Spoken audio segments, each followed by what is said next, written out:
This is actual human hair. This is hair collected from shaving Candy Muse's back. So yeah, it's sustainable, it's local, it's organic, and it's candy.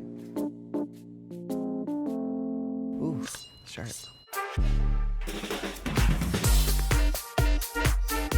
Star of the show.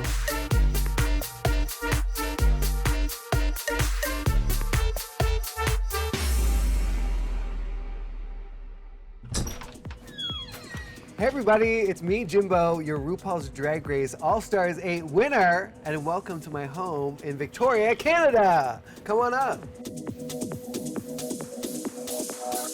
The Bureau of Breasts. My cabinet of, what's a word for breast that starts with C? My cabinet of cups. Welcome to my cabinet of cups. You know, I'm a run-of-the-mill kind of guy. I'm just an average guy. We've got from Z to A. So here we are in beautiful Victoria, British Columbia, the west coast of Canada. I would say I'm really blessed with an amazing space. I have so much space and places to put my things and store my things. I've got this claw. This isn't glamorous, but it's good for picking your butt. If you've got anything right up there, just fish it right out. I think that I will keep my place here forever. This place is so incredible. It's an old gambling den. It's an old social club. It is a gathering space that has housed artists since 50s, 60s. I love that I can host people here. I feel like I don't know if I could find this anywhere else in the world. So I think I'll always have this place. I've basically let drag sort of slowly creep into every corner of my home. And, you know, I guess my life. I love sparkly things. I love feathers. I love rhinestones. I love fashion. I love wigs. And I'm not very good at putting things away. It's sort of naturally kind of decorate my space with my drag. And what else do we have? Earrings shaped like penises. You never know if you want to send a subtle hint on a date that you put out. And then I love to kind of see it in my world and in my everyday and kind of remember and go like, oh yeah, that's my little thing from then, and it makes me feel good, or yeah, so I love being surrounded by my things. So this is my entrance look from Canada's Drag Race, my iconic Twisted Mickey from when I walked into Canada's Drag Race workroom. And this is by a New York designer, Abraham Levy. I had been a fan of Abraham Levy's work online, and I knew when I was getting ready and prepping for the show, I reached out to him first. I said, I want to really make an impression on these bitches. No one knows who I am. I want them to know who I'm wearing and for them to go, oh, this bitch knows what she's doing. Abraham Levy, we've got a designer. So this was my first impression. Here's the headpiece that goes with it. And that's when I walked in and said, oh, wow, oh my gosh. And then I spun in a circle and the rest is history. And then I screamed on a mountaintop, screamed my head off. Oh yeah. And that was my first experience going viral on the internet, and for everyone going, oh my God, what the f? This guy is crazy. And so that was really exciting to have that kind of aspect of my character, for that to be grabbed on by so many people at that time, which was also the pandemic. So people were really looking for some release and some laughter, and you know, the world really needed a clown and something to laugh at. So it felt like perfect timing for some really funny physical comedy and just being a wacko. And I've just such a dream for it to come true like that. I absolutely love the fashion part of drag. I just love how you're able to kind of adorn yourself and change your vibe and the emotion in yourself, and also people around you. You can impact people by what you're wearing. It can make people laugh, or it can brighten people, or it can surprise people. And drag is this amazing art form where you're able to really kind of wear your soul outside of your body, and fashion is that perfect way to express yourself, and so I love that aspect of it. And this is my most favorite dress that I wore on my first day of school. I definitely consider myself a fashion queen. I made it myself out of macaroni and dead birds. And if you don't, then Vogue does, because they featured me. I like dead buds. No, I don't. I like live birds. And that was a dream come true to have Vogue reach out to me and say, we think that you are a fashion clown. And I was like, oh my God, Vogue has seen me, and it was so exciting. And so yeah, I definitely see myself as a fashion clown. This is my beautiful gown that I wore on Canada's Drag Race. This was for the category pageant queen. At that time, going into Drag Race, I didn't really understand what a pageant looked like, what a pageant queen might be. I was unfamiliar with drag pageants and the whole thing. So I Googled, what does a pageant queen look like? And it was a really form-fitted, sparkly dress. And so I said, okay, I'm not doing that because that's what everyone's gonna do. So I'm gonna do my idea. I wanna be vintage, 60s, like 70s, crazy Barbie in pink with this little puffiness. And so I thought this was it. So I ordered all of these meters and meters and meters of boas. I thought that I was the most fancy, the most richest, most expensive bitch in the world. And so I was shocked and rocked when I wore this down the runway, and they did not like this dress. They hated this dress. Brooklyn Heights said that this looked like something I maybe had made myself in the workroom using scraps and bits of debris, even though it was meters upon meters of all of this beautiful ostrich. I don't necessarily love watching myself. My partner, Brady, is always like, let's watch, let's go back and watch your seasons. I'm like, oh my God, I can't. I don't know what it is about it. I think it'll be something I watch when I'm old and I just, oh, look at my big titties. Back in the day, I was gorgeous. I was crying diamonds. It was kind of referencing at that time this idea that, maybe I was a winner, and I was like crying as I was receiving my flowers and my crown. Turned out I was crying because I was a stupid bitch. Or I guess I was, according to Rita Baga. Because famously in Untucked, I asked, if anyone had some advice, was I so off base bringing this dress to the competition? And then she said, but I have a question. Did you mean to paint to look that old? I said, what? I was not talking about my face, bitch. I let her have it. I said, well, okay, you're trying to come for me? Wearing that crusty ass, dusty ass wig, looking like a grandma that just dunked her head in the toilet. And you'll have to, watch the episode to see how I savagely went in on her after she did ask if I want her opinion, and I did technically say I did. Your lace line looks like ARF. Your hair is fried. That wig should go directly in the garbage. Oh, the girls are fighting! This look is a look that I would have worn if I wasn't eliminated by Pangina. But this was the work of art runway from UK vs. the World that I didn't get to show. Cat Dirty developed this print for me. I said I wanted to look like, a bucket of paint had been dumped on me. Originally, I wanted to have like a picture frame around the bottom and sort of look as though I was paint kind of materializing up out of a canvas. Very kind of Ghostbusters or something, I don't know. So it has this drippy beautifulness near the breastises, this gorgeous collar, also dripping. There's a theme, dripping in gorgeousness, dripping in beauty, dripping in drag. I'm dripping, I've got to go.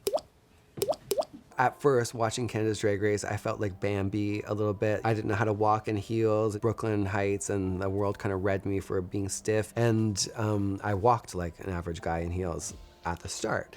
But then coming back, UK vs. the World, I really worked on sort of that presentation. I had some walking classes, and then going into All Stars 8, I was feeling really confident about walking in heels and about presenting my look and about embodying all of that strength and beauty and grace and elegance that I feel on the inside, and about really owning that and feeling comfortable in that. This is from All Stars 8. I have had the fortune to compete on 3 seasons of Drag Race, but this is my signature drag look. This is one of the first looks I wore on the runway. It has this beautiful shawl moment, this big brain shawl, which at the last minute on the runway, I just edited it. I couldn't figure out how to wear it. I couldn't figure out how to put it on. It was like big and sloppy and crazy. So I just thought, you know what, take one thing off. Unfortunately, I wish I had worn it down the runway because it's so cool with this big brain. But you can see it's got stones all over it, is embellished, and I love this look so much. It has these big eyelashes, which I think are for headlights of a car, and now they're on my headlights. We've got some acid on the tongue, and so it's a sort of a nod to psychedelics and a nod to just, you know, brain expansion. Kind of mind-blowing is the idea, is, you know, the brain is kind of blowing out the top, and it's all kind of really about all of the creativity and the imagination and the brain that goes into drag and presentation and art. So yeah, that was the inspiration. What is that special je ne sais quoi? I think as the French put it. How do you say it, huh? We don't know. So my inspiration for my looks comes from all different things. I'm a collector. I love vintage feeling. I love things that feel antique. I love to sort of reference things from my childhood. Well, golly, this is my Shirley Temple dress, you dirty little pervert. This is what I wore to play the Snatch Game on All Stars 8, my winning Snatch Game. I wore this bouncy hair, and this is my outfit I wore. This is a vintage dress, and it has a little crinoline underneath. Right before I went on stage, we had used some tin cans in a previous challenge, the sort of supermarket making challenge. Right before I went on, I asked the PAs, I was like, oh, can you get me those can lids from this box from weeks ago? And they were like, okay, I think we can find it. And I popped 2 holes in the cans and I strapped them on my shoes, and I made tap shoes right before I went out. And that was sort of what inspired that spastic, crazy tap dance. I didn't really plan on doing that. I just kind of right before I went on, I was like, oh my God, Shirley tap dances, I have to tap dance. So I made my tap shoes and hit the road. That was such an incredible moment, making Mama Ru laugh like that. I had played the Snatch Game on Canada's Drag Race with Brooklyn Heights. I was Joan Rivers. I said my iconic line, you miss your mother, smell my fingers. So it was so much fun. I love doing Joan Rivers. I did Joan Rivers on All Stars 8 for the roast. I'd say my favorite All Stars look is probably, I love the reveal yourself, the reveal yourself look. I did a look where I was an Adam Man Eve. I was Adam on the back and then turned around. Eve. Surprise. I'm surprised you didn't say the promo look. The promo look, I think, is my favorite look. It is. I just said that it wasn't because I was thinking I should say something different than that. Because I've always talked about that promo look. Okay, well, this is one of my favorite looks of all time that is designed and made by Diego Montoya. And so I love poodles. Poodles to me are kind of the clowns of the dog world. The category for our promo for All Stars 8 was red carpet eleganza. The tones were all sort of like blush and pink and rose. So that's why we went with this puffy pink dream. On All Stars, pretty much every week thought I was going home. Right up into the end, I kept thinking, the rug's gonna get pulled out from under me. One of these bitches is gonna get me. And so even right up to watching the win with Candy on the couch, you know, Candy was in my ear going into this going, girl, you know, I don't think they're gonna crown you, girl. Like, you're from Canada. It's gonna be my crown. And I was like, maybe you're right, Candy. It is your crown. I was fooled. I thought this could be Candy's crown. And then Mama Ru said those magic words and it was mine. Ah! Yes! My God! Oh my God! Oh my God, I love you so much. This was for my crowning. I had this beautiful green wig kind of referencing Krusty the Clown. And then I usually have a giant crown, but I toured my crown till it fell apart and I sent it away to the repairman, and it's currently in the shop. So this is my placeholder. This little dainty, teeny little crown. But I love this look. You can see on the body of the dress, it has all these little tiny bows that see through, so it kind of gives that little body yaddy yaddy sexy moment. Winning RuPaul's Drag Race All Stars Season 8 was the best time of my life. This was the best day of my life winning Drag Race. I was in New York City with my family, my sisters and my mom and my brothers and my partner Brady, and everyone came to New York and we got the news and I went absolutely crazy and just was so excited. It was this wild release where people had sort of been, edged during Canada's Drag Race and UK versus the World. And so it was this collective release. It felt like people around the world were really with me and were like so invested in my win that when I won, it was this payoff for all these weirdos around the world, for all of these people that have been seen as others or as not good enough or, felt freaky themselves, for them to go, one of us won. One of us did it. A weirdo made it. And that is so much to me, to know that other little weirdos around the world are going, okay, if this bitch can do it, so can I. I have so many dreams, so many goals, so many aspirations. I love so many aspects of creativity. I kind of get to have my own fashion line in a way through drag and through my presentation, but I would love to put together a cohesive collection. And I also have my own ideas for a scripted series, full-length feature films, and my own Broadway musical. So I am, working all the time on how can I up my creative output? How can I create opportunities for myself and other artists? I love collaborating and I love working with other people. So that's my dream, is to really continue to work and elevate and keep bringing people with me. What do you think?